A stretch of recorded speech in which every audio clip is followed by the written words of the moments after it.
Gentlemen, may I have your attention, please? The show starts in 10, 9, 8, 7, 6, 5, 4, 3, 2, 1. Go.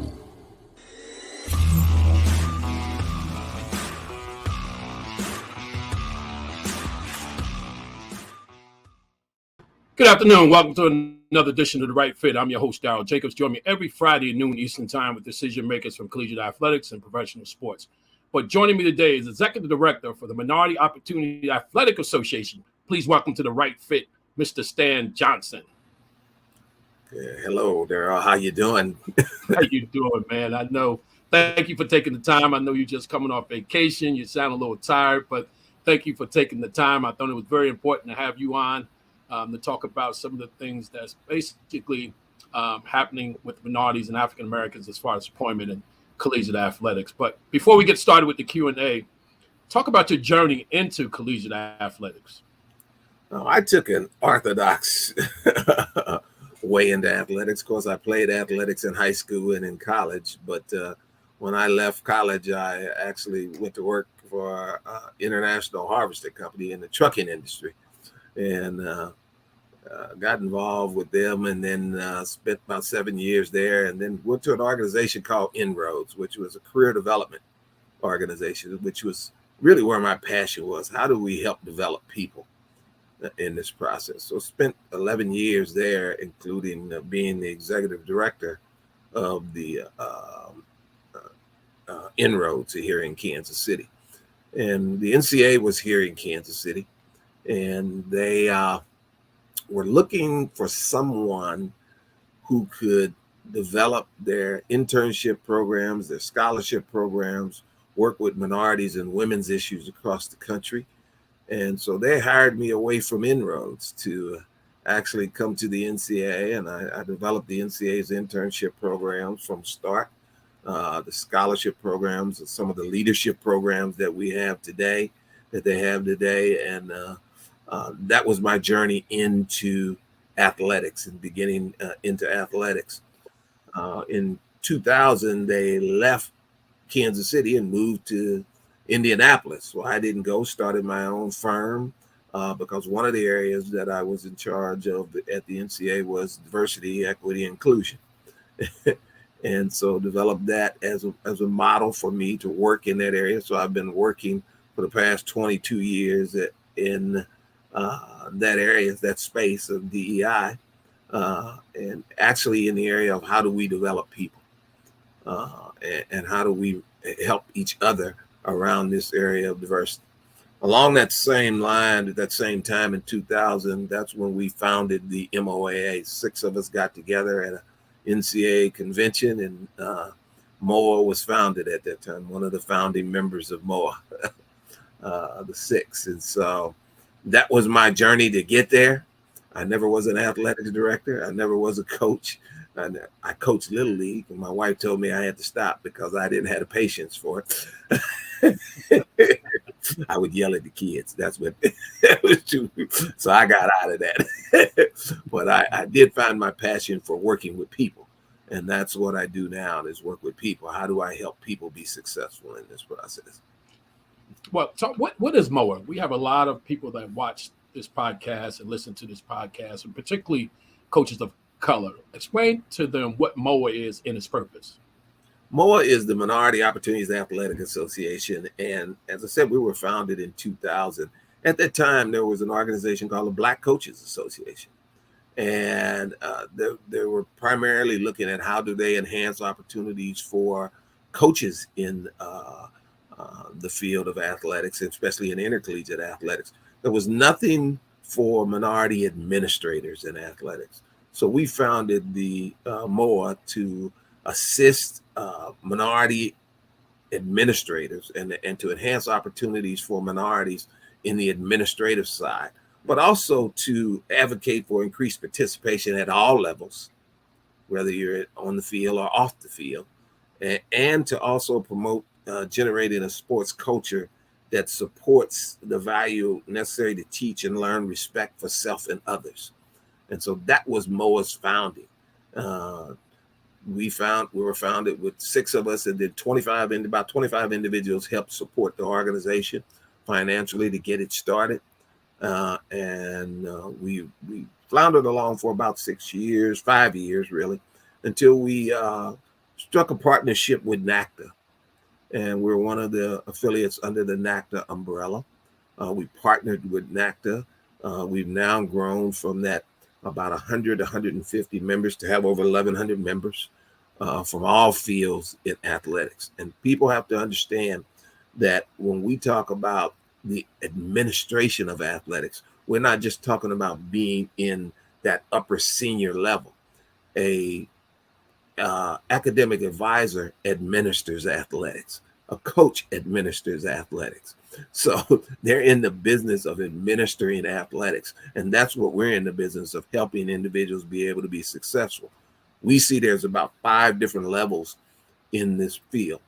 Entry level people trying to get in the field, those in 1 to 5 years of experience coming in, those in the middle level of their career, those that are in that senior associate or deputy level, and then those people who sit in the chair, who are athletics directors. And all of those individuals have different needs in their career opportunities. So how do we assist them? And that's what MOAA does, is how do we assist them in being able to be successful wherever they are? We don't care what level they're on. How do we help them at that level?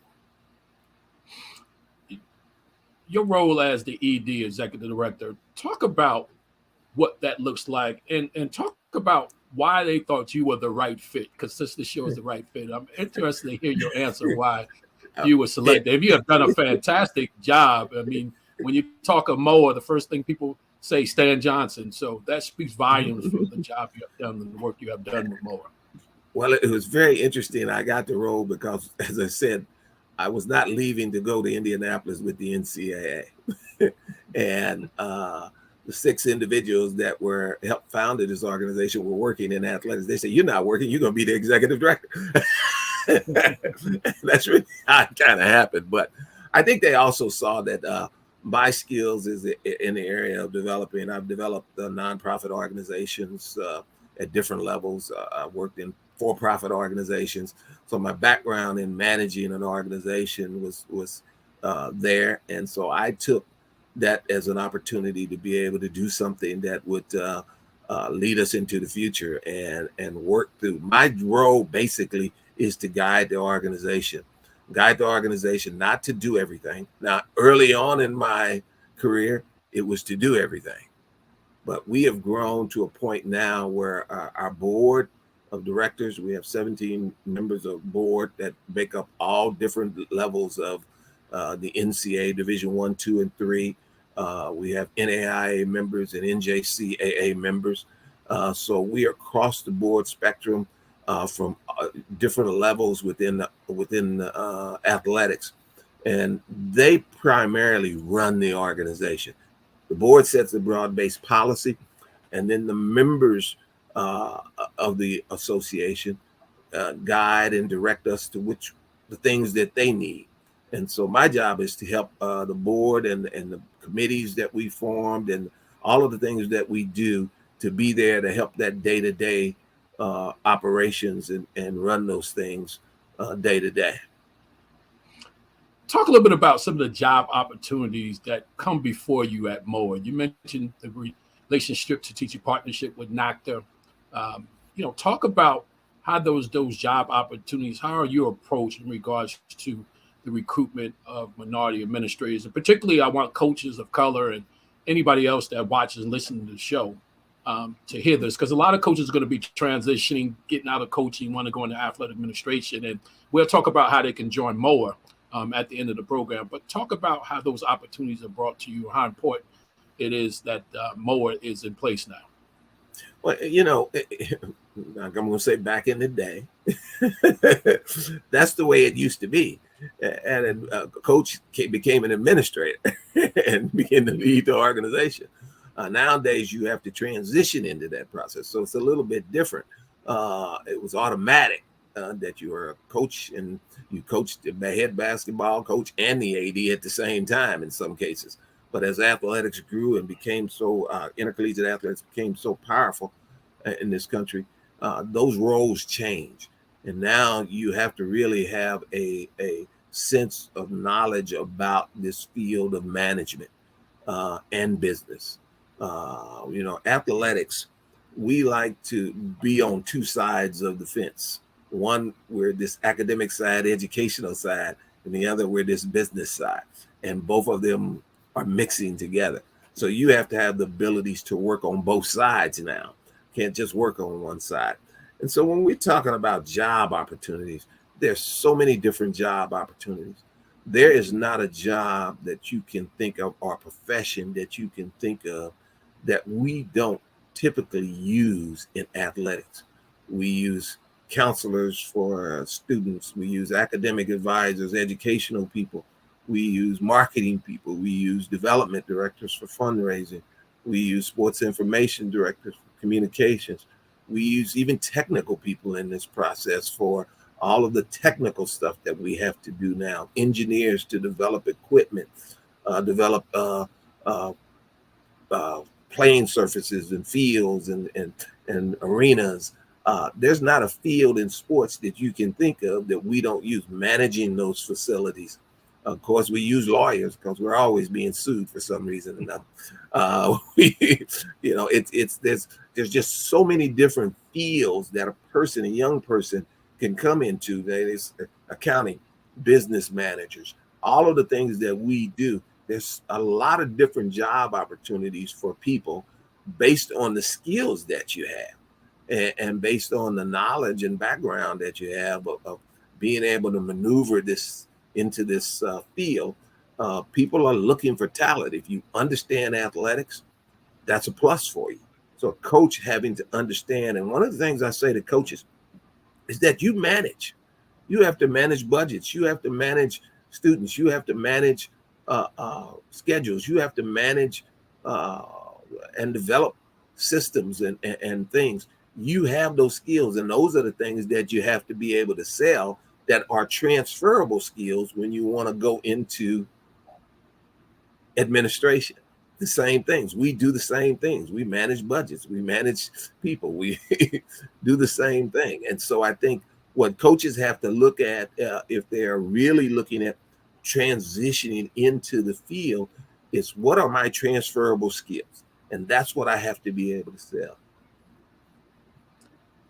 Let's talk about the interview process. I mean, things have changed so dramatically across the board, particularly in collegiate athletic, how things are being done. Search firms have become more prevalent now as part of the interview process. That's sort of like the middleman, you would say, selecting the individuals. And how has that changed besides search firm? How has the process changed based on your experience with members of MOAA, members of NACDA who may come back to you for advice, or even going in after the interview is over to tell you a little bit about it? How has that changed over the last 5 years? Well, Darryl, I don't think it's at certain levels that we use search firms. It's in that higher echelon level that we use search firms. If we're looking for a head coach, or we're looking for a athletics director, in some cases senior associates, that's where the search firms come into. At those other levels that I'm talking about, the deputies and the mid-level and 1 to 5 years, that process has not changed. It's still the same process of getting in the door. A lot of that is based on who you know and who knows you in this process. I often say to people who are interested in coming into this field, when we talk about networking, do they really understand what networking is? And networking is building this relationship with people across the country. It's not just having one person or going to a meeting, going to a coaches convention, passing out your card and saying, I'm looking for a job. That's not it. People have to know who you are. And so the process by which people get into careers or get jobs is based on people knowing them and being able to speak on their behalf to get them in the door, for that interview. I often say to people there are three different levels in the interviewing process. There is suspects, prospects, and candidates. And I say this oftentimes: suspects, prospects, and candidates. SPC, I like that. SPC. The suspects are those 300 applicants that apply for the job. Everybody's a suspect. They think they can do this job. The prospects are when we whittle it down to those 15 that we're going to do interviews like this. And that's what's changed. Now we do these interviews over Zoom or over one of the systems, Blue Jeans or whatever it is. We do those things, Microsoft Teams. We do these interviews, and then we begin to screen people out. The only people that can get the job are the candidates, the three that we bring into to interview. That's the person who can get the job. How do I get myself to be a candidate is the process. How do I get from being a suspect to a prospect to a candidate? And that's the way now people have to look at it, because you can be in a search with 15. You're still not, until you're brought in to interview on that on that campus, and that in-person interview. And with COVID now receding a little bit and we're back in person, they're beginning to bring people back in. Now during the COVID period, it was all done Zoom.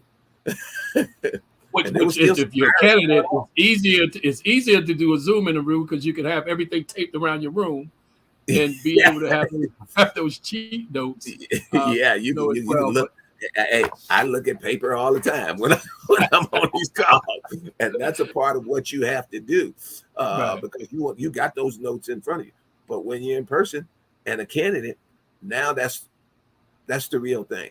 I tell people all the time that there's some things that you have to do to get prepared for the interviewing process. One of them is make sure your resume is where it's supposed to be and up to date. And that resume says a lot about. I don't want you to give away too much, because that's part of them do's and don'ts I want you to get into. Talk about that. But let's take a commercial break. Hold on to those for those do's and don'ts when we come back. We're going to take a commercial break.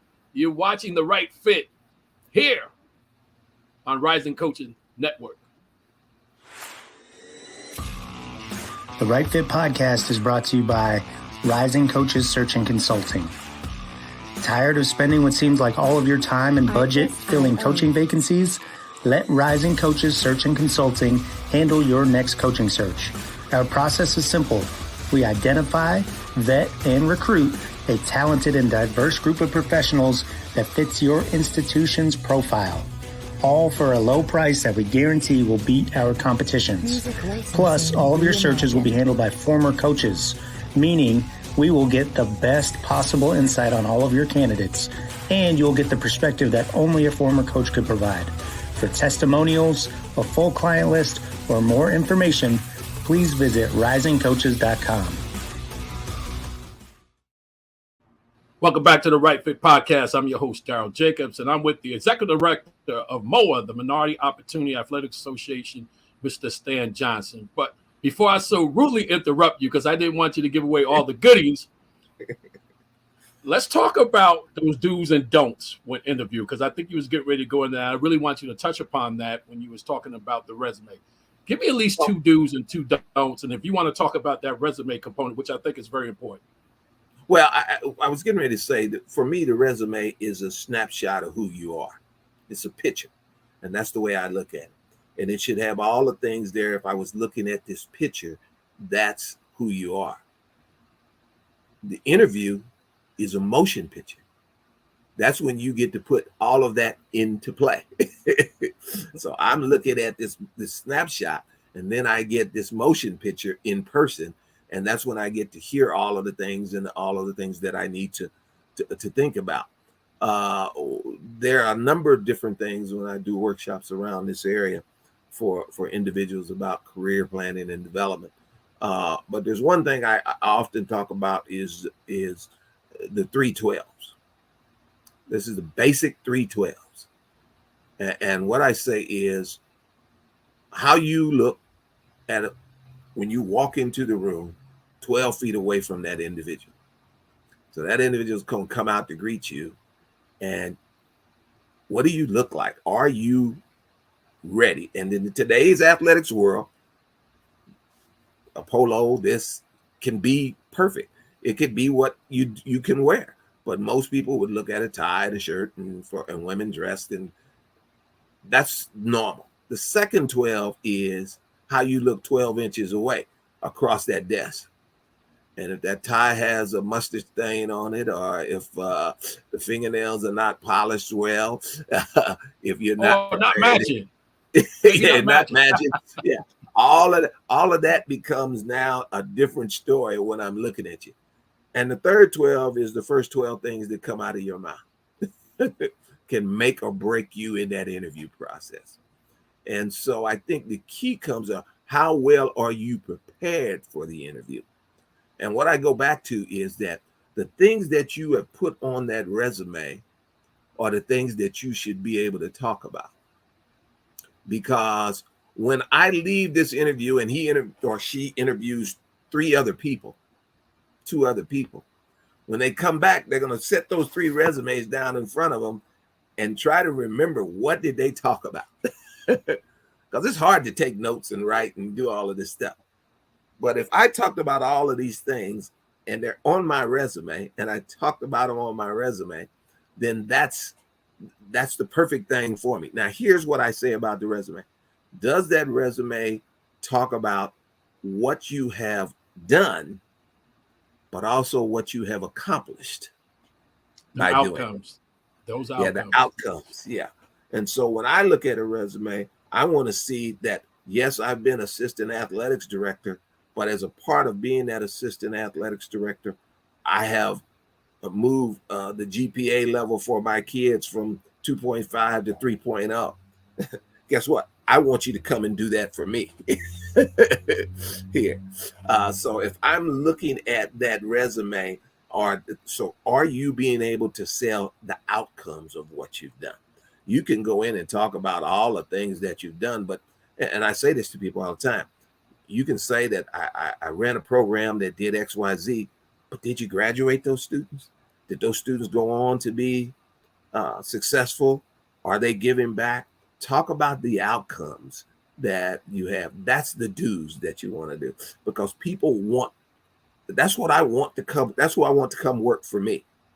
The don'ts are try to go in there and flub stuff, to shuck and jive, so to speak, your way through that interview.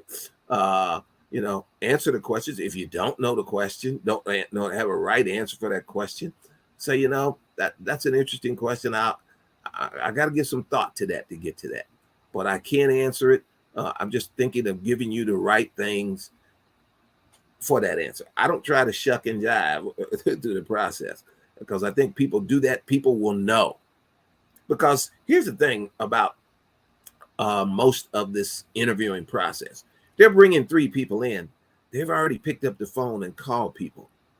Whether they call your people that you listed on your resume as references, they may not call them. They may call other people that they know who know about you. And they're going to ask their friends, what do you think about this person? What's their background?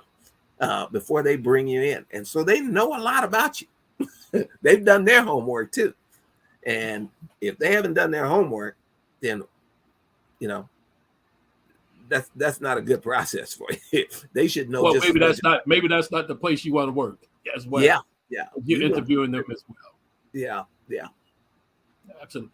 Let's talk about trends. Everything is trending, particularly over the last 3 or so years.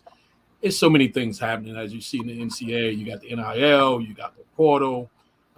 There's a lot of trends. Are there any trends you see on the horizon that someone should be abreast of? I think there's a couple of areas that we really need to be aware of. One, this whole student athlete development area because of NIL and some of the things that are taking place. Are our students prepared for those things? And so that's an area where people will have to focus, and where there's growing number of outside firms coming in to do that work for athletics. But internally, is someone watching that student and being able to help that student maneuver this process. You know, a student now that's got $100,000, and I just throw that out, all of a sudden, there's a lot of issues around that $100,000, as you well know. First of all, that $100,000 is not worth $100,000. And not only that, we're not even talking about the tax part of it that's not being implemented right now as well. Yeah, the tax ramifications, all of the things that they have to deal with. And so those things are important. So how do we help them maneuver, and what money does to individuals? We've all seen it in athletics, in the professional athletics, at the level where money can destroy an athlete. One of the things and that's true. One of the things I talked about is financial literacy. A lot of times, even before now, that's becoming the buzzword. But even before that, even in college athletics, financial literacy was not being preached within athletic departments. But now it has to be taught. That financial education, because with the NIL, they are businesses. These individuals now, these student athletes are like their own business, their own brand. So that's one of the trends. I think the other trend is the digital media trend, the social media trend. And the reason I say that is because millennials and younger individuals don't watch television the way we used to watch television. Well, we didn't have much of a choice. Yeah, we didn't have a choice. We sit in the living room with the one television, and everybody sit around and watch. And we didn't get, if you missed the program, guess what? You missed it. That's it. There was no DVR or anything like that. No. So nowadays, I have a 21-year-old granddaughter who's a senior at Tulane, and she doesn't watch television. She watches everything on her computer or on her phone. And she'll sit there. And so we now have to look at how do we promote athletics to that group, because they are the rising group. There's more of them in the workforce now than it is of us. And so at my age, and so the where I would sit down and watch television, they don't. They get their media on the go. And so I think a lot of what's going to happen is that we're going to have to look at the way we promote sports to those individuals, and that's going to take a whole new field. The digital media field, the social media field, that's a trend. That's an area where you're seeing athletics department having to hire digital media managers and people in that area. I.e. Learfield, is in that with your media space, as well. And I think one of the trends I mentioned when I are asked to do speaking engagements is understanding, a trend is understanding Gen Zs, understanding millennials. All these are trends, because you have to understand their behavior, their buying pattern, what they look at, what they're into, and one business owner came to me and said, I never thought about that. I said, yes, part of the new trends is understanding your audience and how to navigate them, as well. Well, I say to people all the time, who buys most of the sporting goods in this country? Women. They buy it for the kids. They buy tennis shoes. They buy most of the sporting goods in this country. They buy golf equipment. They buy things. Who are we marketing to? Right. And so we have to understand that this younger group of individuals, they have a way of looking at it. But I also say, Darryl, it's how do we work together across the generations? Because we're still in charge. Still baby boomers and Gen X and Gen Y are in charge of the process. And so when you look at those individuals and now millennials coming in with a different way of looking at the world, how do we work across the generations? And that's one of the things I think that if you can sell that, because you can't coach the way you used to coach. Oh, no doubt about it. Not with the youngsters that are coming in today. You have to coach a totally different way. And coaching has been an apprenticeship. I was taught by another coach to coach how to coach. And so if I picked up some of those bad habits that are there, guess what? And I try to project those onto these newer kids, guess what? They're not going to buy it. That's right.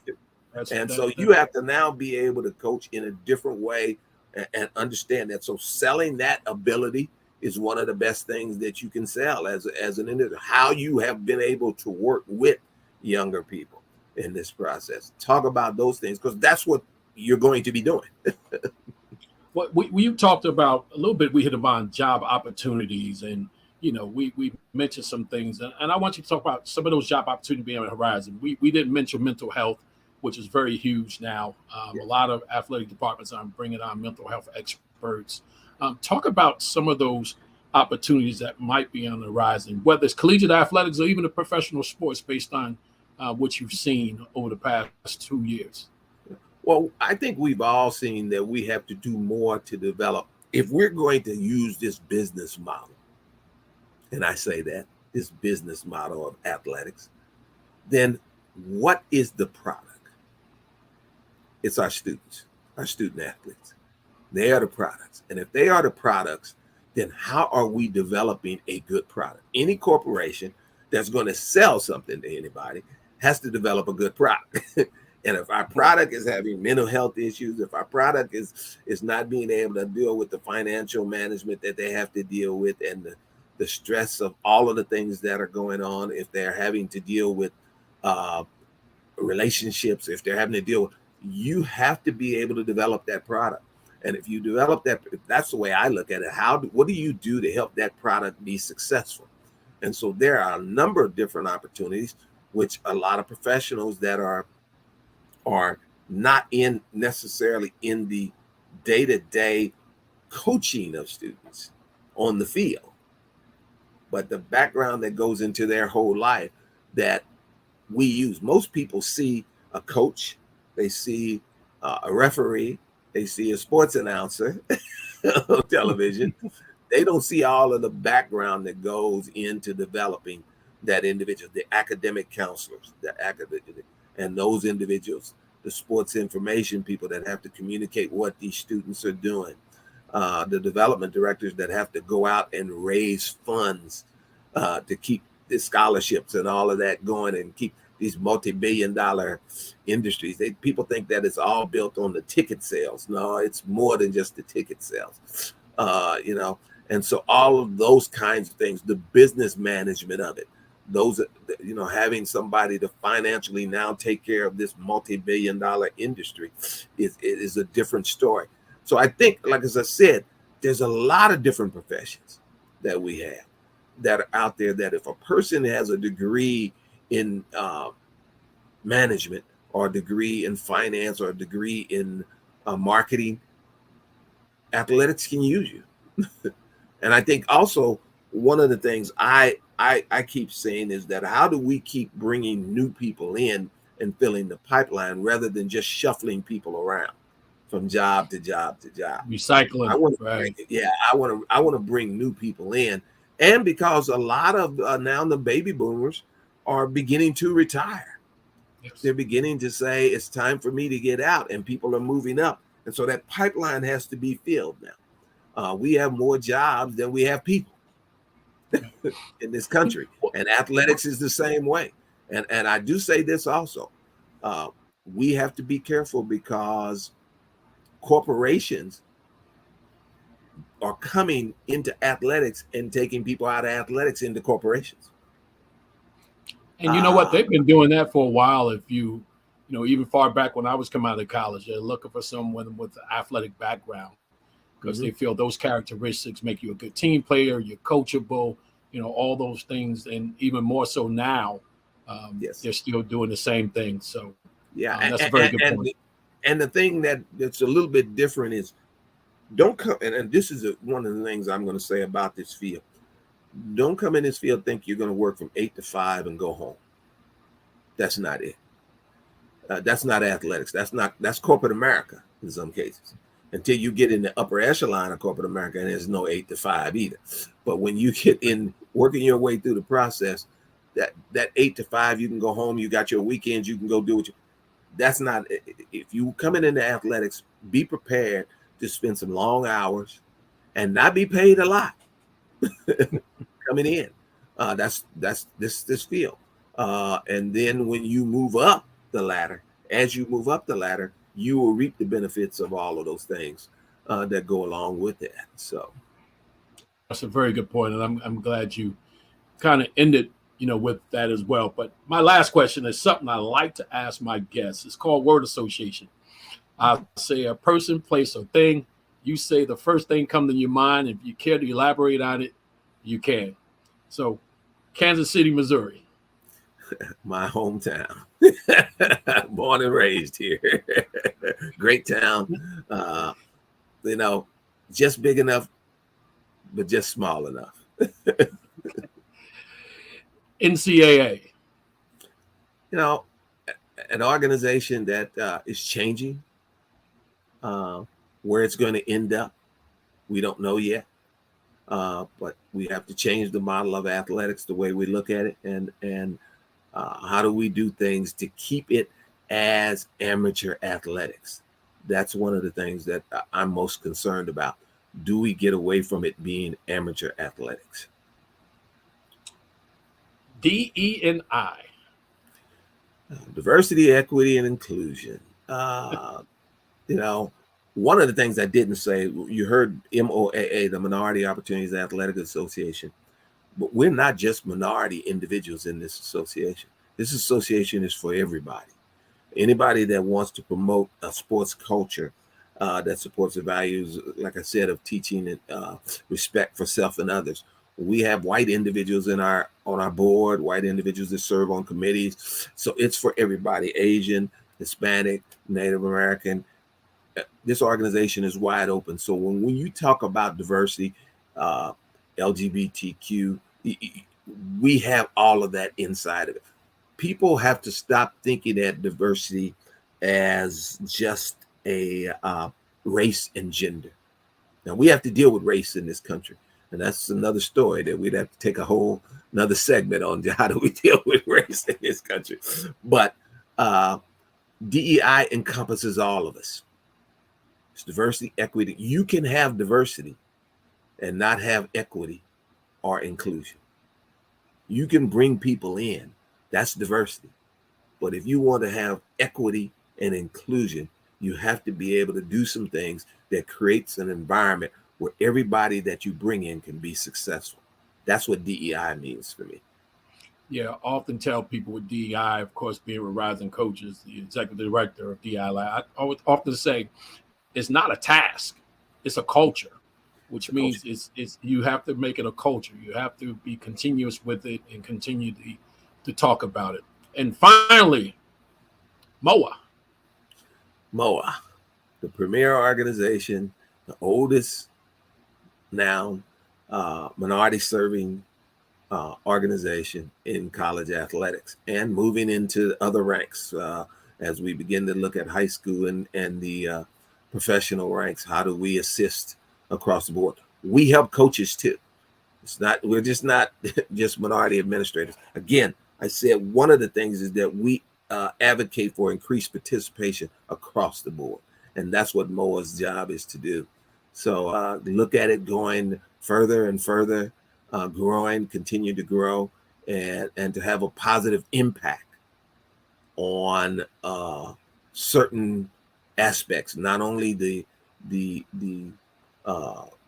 career development aspect, but the advocacy aspect for jobs and the being able to have a voice for some of the legislative things that are going on that could hinder or impair our student athletes, our coaches and administrators from being able to be successful. That's what we look at today. And talk about how they can get information on MOAA or join MOAA. I am a MOAA member, proudly to say, as well. But tell those coaches or administrators that might be watching, listening, how can they become a member of MOAA? All you have to do is go to moaweb.com or go to NACDA.com and click on the MOAA emblem, Which is the MOAA. You'll see it there. I got to point the right way when I get on these TVs. MOAA, and there's a spot that you can go to and sign up to be a member of MOAA. We have institutional memberships. We also have individual memberships. Now, individuals must be in the administration or associated with the administration of athletics. We don't have corporations that join and more, but it is for individuals and institutions or organizations or conference offices to join that are in the administration of athletics or associated with the administration of athletics. And anybody can join and participate. We have an annual seminar, we have webinars, we have scholarships, we have different things. We have professional development grants, different things that we do. We run partnerships and collaborations like with Learfield, with the NCAA, and with other organizations to ensure that our members are being a part of with women leaders in college sport. We partner, we network to help our people be able to be networked and be successful in the process. So go to MOAA Web. Go ahead. I'm sorry. Just go to MOAWeb.com. Well, Stan Johnson, my friend, thank you for taking the time this afternoon to join me, and thank the listeners and viewers for tuning in. Please join me next Friday with another exciting guest here on The Right Fit. Until then, please stay healthy, stay safe, and have a terrific weekend.